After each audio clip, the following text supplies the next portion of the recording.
Hey, what's up, everybody? This is dotneB, and today we've got a special video. It's a IOU for Extra Life 2020, and also well, related to the hot sauce that I use. And also I'm gonna take the occasion to go through my Game of the Year of 2020 list. So basically during the year we were able to raise $100 for the kids. I am extremely grateful for all that you've did for me and helping me raising money for the kids in 2020. It's gonna be the fourth time we get a medal for raising 1K in the year. But this one is gonna be special considering how shitty 2020 was. So from the bottom of my heart, thank you so much for helping me reach that goals. And speaking of goals, we add some milestones related to hot sauce. So for $25 donation, I would take a nugget with the classic hot sauce, and then for $50, I would take the Los Calientes. And then for reaching $250 and $500, we already took a nugget for the last dab triple X, but I owe you the 750 and the 1K one. So we're gonna fulfill this in a way where since I owe you two, I'm gonna keep it for the last two games on my Game of the Year, but I'm gonna go through my top 10, and for each one, in each game of my top 10, I'm gonna take a nugget with some hot sauce, increasingly hot. I'm gonna go through why these were my game of the year, and at some point I'm gonna suffer, and it might be fun for you. So you can still donate to for the kids if you enjoy watching me suffer through these hot sauce. And we're gonna be doing Extra Life in 2021 as well. So let's get started with the first nugget and game number 10 on my Game of the Year list. Game number 10 on my Game of the Year list is The Pathless. It's another masterpiece from Giant Squid Studio, the maker of Abzu, and it has some really relaxing exploration, and it has like a super slick movement mechanic. Pretty fun to navigate the simple puzzle, but there's pretty engaging, and the art direction is just as again superb from Giant Squid, and the soundtrack as well. And that adorable baby bird you just want to protect at all costs, so it's amazing. So number 10, The Pathless. And since I don't have uh 10 hot sauce, I'm gonna reuse the classic for number 9.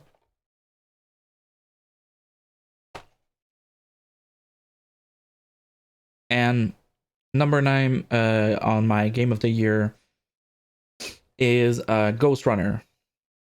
Ghost Runner is an amazing game that's a mix of Katana Zero and Mirror's Edge.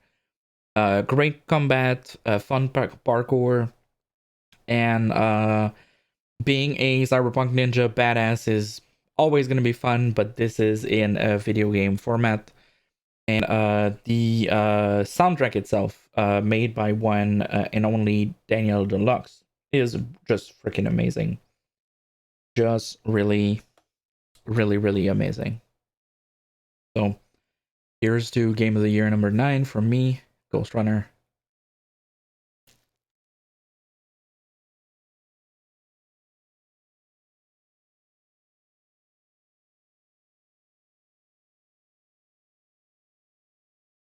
Now I learned from the last nugget to not try to talk too fast. Let the sauce burn a bit. So for the second sauce, we've got humble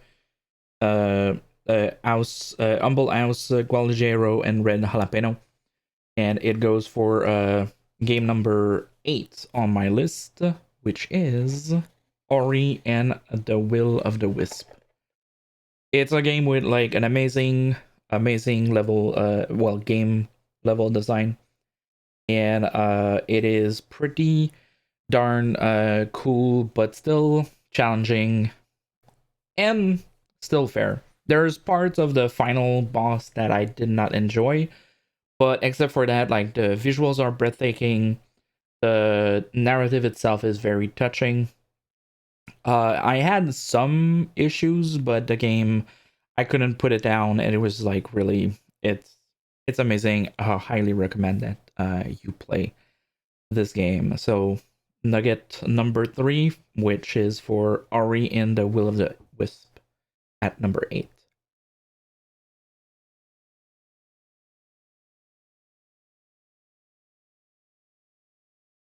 Mm-hmm.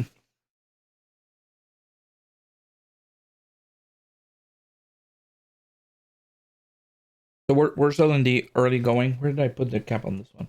Here. Still in the early going, so we're still in the low level of heat. And for number 7, we've got Dirty Dick's Hot Sauce. That's a returning classic from my stream. And because the name is fun, and it actually tastes pretty good. So it goes for number 7 on my Game of the Year list, which is gonna go for Cyberpunk 2077 at 7th place. So despite all the bugs and like the issues that kind of take you out of the narrative and the story, the game sucked me in for like about 55 hours when I finished the game. And then I dove in for more endings to explore a bit more of the different places and choices. So I can't really knock it for all the bugs, but I'm privileged enough to have been playing on PC with a good CPU and a great GPU with RTX. The game is like really visually breathtaking when there's no uh, bugs and issues that cause problems. Uh, like the main story is really interesting. The side quests are really engaging and fun. Though a lot of system like the stealth system or the police system are all like they're not as deep as I would have liked it to be. So that's why it's a bit low on my list. But it gets it still get a place on my game list year. Though the management at CG Project Red, like no good, no good. It's just super bad.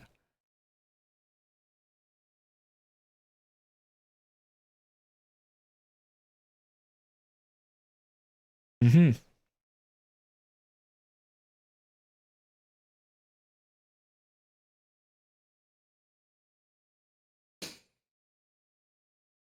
I hope the mic doesn't pick too much of the masticating sounds. So for number 6 on my list, we've got now we're getting in a bit of the other end of the spectrum. So we've got Queen's Majesty, Scotch Bonnet, and Ginger Hot Sauce, and it goes to 80s. 80s is an amazing game, and it's one of those that like they just did the concept of early access totally right. And I played a bit when it was out in early access. Oh, this is a chunky one. So I played a bit when it was in early access, and I don't want to put all the hot sauce on my t-shirt. So I was saying 80s. I played a bit when it was in early access. I had to stop myself from playing too much because I know that I wanted to play when it come out in 1.0 fashion. And the way they just didn't change totally the game in between early access and 1.0, but also totally changed it by improving the system and adding more deepness on everything and just making the gameplay loop so tight. It's just like a perfect usage of uh the early access to a full release system, and I have to upload deb for it. So we're starting the hot sauce burp a bit too early. A bit too early, but yeah. Number 6 on my list, it goes to a Queen's Majesty Scotch bonnet.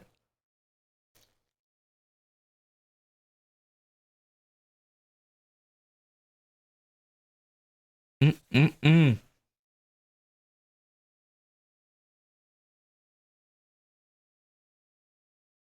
All right, number 5. Number 5, we goes with Los Calientes, and the game is Doom Eternal. Doom Eternal, it was like the sequel from the 2016 Doom. Still as amazing as the first one, although I think if I were to rank those two, I would put Doom 2016 a bit higher.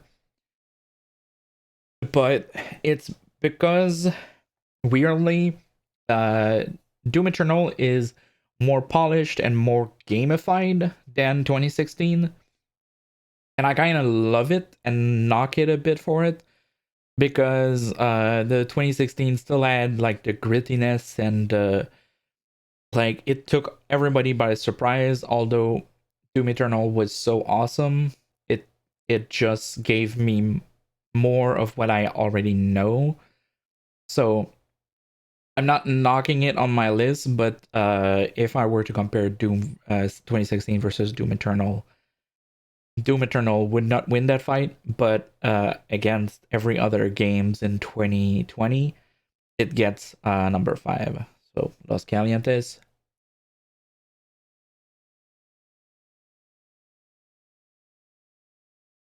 Mm-mm.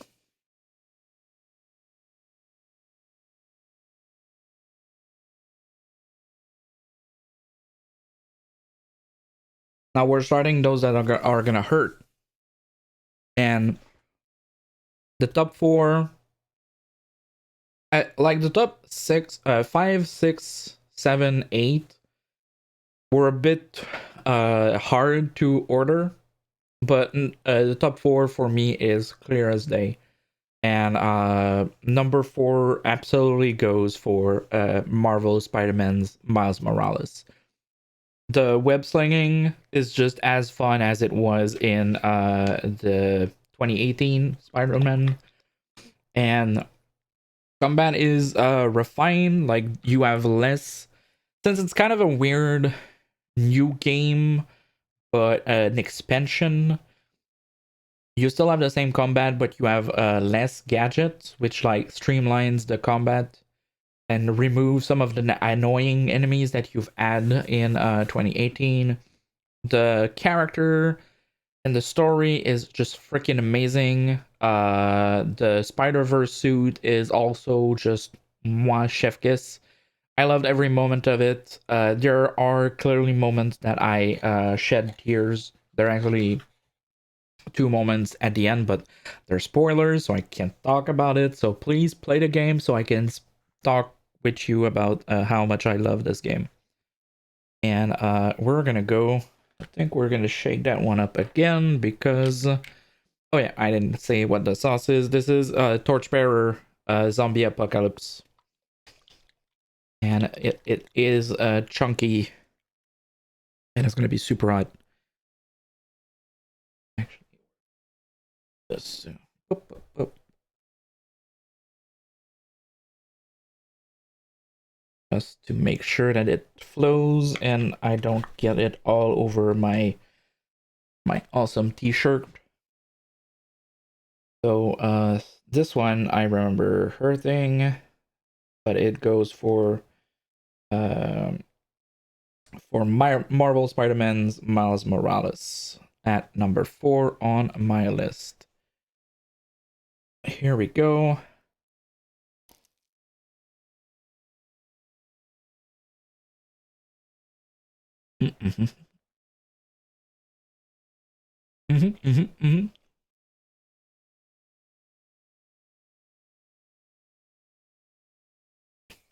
Ho ho ho ho ho ho ho.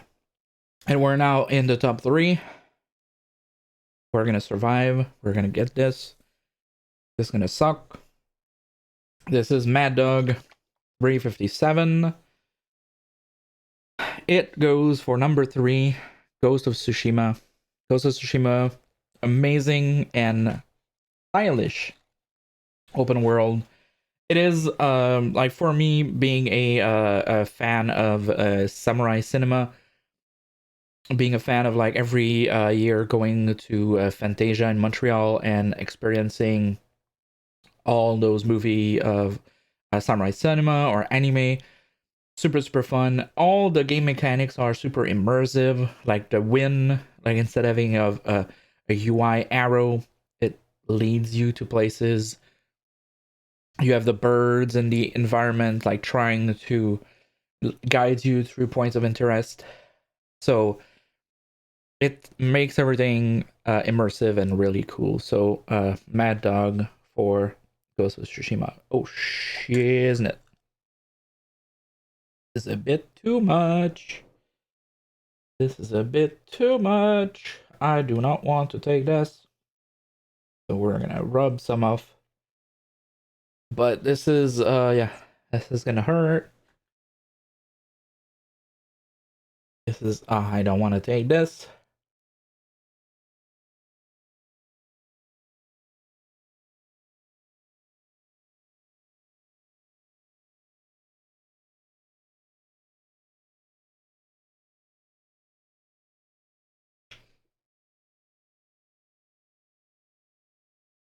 Oh, ha ha ha ha.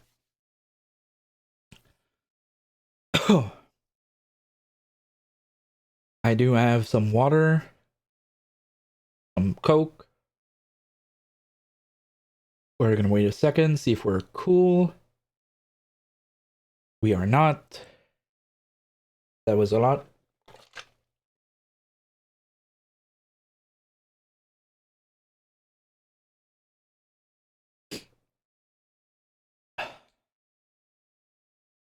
Ho ho ho ho. This sucks. So number 2. Ah, this sucks a lot. Ho ho ho ho ho.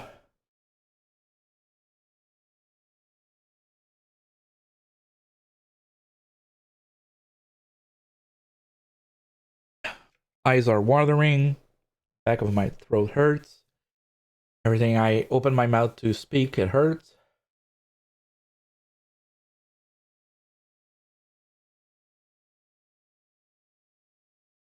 We're gonna push through. Actually, I'm gonna eat some more nuggets.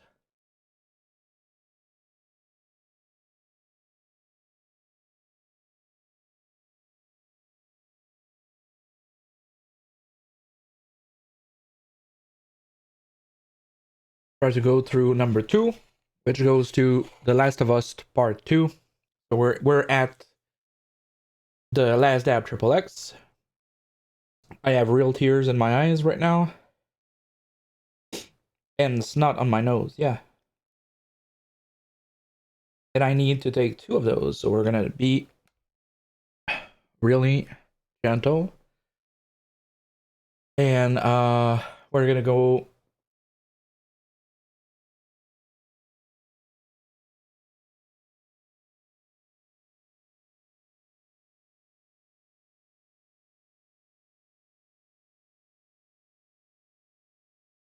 So Last of Us Part 2 falls short of a masterpiece. Um, if the writing would have been a bit tighter, the pacing would have been a bit better. Uh, Especially in the back half of the game, it would have been a masterpiece. But it has like incredible acting, amazing visual. The score is just amazing. Like the soundtrack is amazing, and it brings all the feels. Even though I was not on board with some of the choices that the character would have made. I understand why they did it. Those are real tears.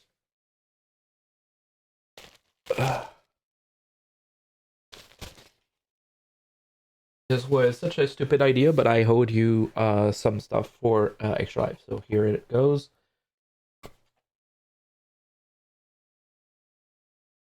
And if you are in my Discord, you know what my top one is. I haven't stopped raving about how good Final Fantasy VII Remake is. I've been completely blown away by this remake, especially since I started replaying it. It is faithful to the original and yet takes bold step for the next step forward. The soundtracks is amazing, the combat system is great, the characters are amazing. There is some padding that is optional, like you can kind of ignore it if you want. And the only thing that really sucked for me was first the flying enemies were bad, and the last two chapter where they go boulder kind of hit you like a truck because you're unprepared to what they bring to the story, and it's a bit brutal. But as you start replaying or think about what everything that they did or changed mean, it is so freaking cool, and I loved nerding out about all this. So, number one game of the year, according to me, is Final Fantasy VII Remake, and the other last dab that I owed you for the kids. Cheers.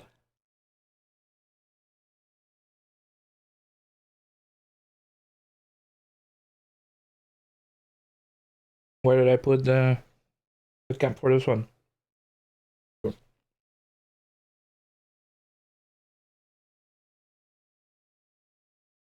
Oh my god. I didn't remember Mad Dog to be that bad. There's not, there's tears. We went through my 2020 game of the year, and we went through the Outsource Gauntlet for the kids Extra Life. So there's still time if you want to donate, dotneB.tv/Extra Life. As soon as the new year start and we create a new campaign for 2021, it's still going to be the same link, but it's going to redirect to the new one. Again, the 2020 sucked. It was bad for everybody, and there were plenty of causes that were worthwhile and needed your donations. So I appreciate your time and your donation for the kids, and thank you so much. And I will see you guys next time. Bye bye.